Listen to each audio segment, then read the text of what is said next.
ส่งพลังแห่งสมาธิให้ทุกคนนะครับแล้วก็สติให้ทุกคนแล้วก็ปล่อยพลังความรู้สึกให้มันว่างที่สุดเนาะโอเค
This is the sound of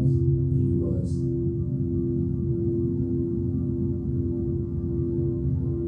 Universe